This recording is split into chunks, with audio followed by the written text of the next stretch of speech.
నమస్తే మెట్రోదయం న్యూస్ కి స్వాగతం. నా పేరు యశ్వంత్. జగిత్యాల జిల్లా ధర్మపురి శ్రీ లక్ష్మీ నరసింహ కాలనీ వాసులు మరియు యూత్ సభ్యులు ఈ రోజు ఫిబ్రవరి 14 పుల్వామా అమర సైనికుల సంస్మరణ దినం సందర్భంగా ఈ రోజు భారతమాత రక్షణకే ముష్కర ఉగ్రదాడిలో అసువులు బాసిన వీర జవాన్లకు కొవ్వొత్తులతో అశ్రునివాళి అర్పించారు.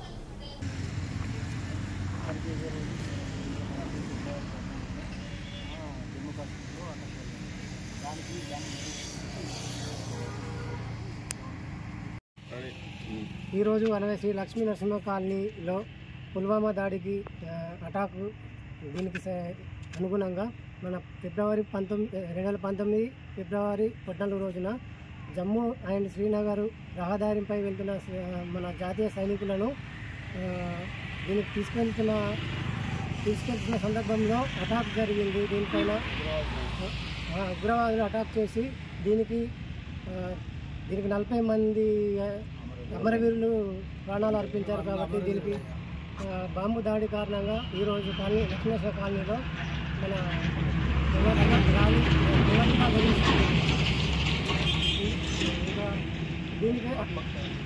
దీనికి ఆత్మశాంతిని కలగాలని చెప్పి మన లక్ష్మీనరసింహ కాలనీలో చాలామంది కొవ్వొత్తులు వెలిగించడం జరిగింది.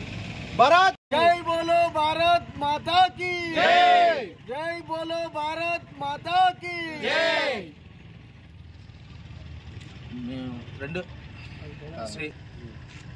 గత 2019 ఫిబ్రవరి 14లో జరిగినటువంటి జవాన్లపై ఉగ్రదాడి చేసినారు. దానికి సంగీత భావంగా మేమందరం ఈరోజు ఫిబ్రవరి 14 సంఘీభావం తెలుపుతున్నాం. జై భారత్ మాతాకి జై.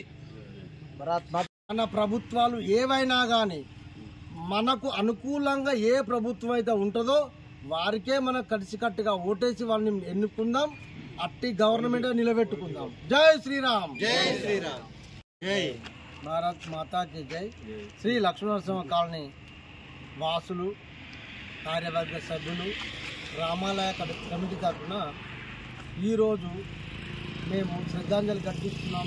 దేనికంటే 2019 ఫిబ్రవరి 14 నాడు పుల్వామాలో మన మిలిటరీ క్యాంపుపై జరిగిన ఉగ్రదాడికి నిరసనగా ఈరోజు మేము ప్రతి సంవత్సరం ఇలాగే జరుపుకుంటాం. కావున ఈరోజు కూడా అట్టి సంఘటనకు నిరసనగా కొవ్వొత్తులతో మేము నిరసన తెలియజేస్తున్నాం. जय श्री राम. जय श्री राम. भारत माता की जय. भारत माता की जय. भारत माता की जय. जय जवान. जय किसान. जय जवान. जय किसान. जय श्री राम. जय श्री राम.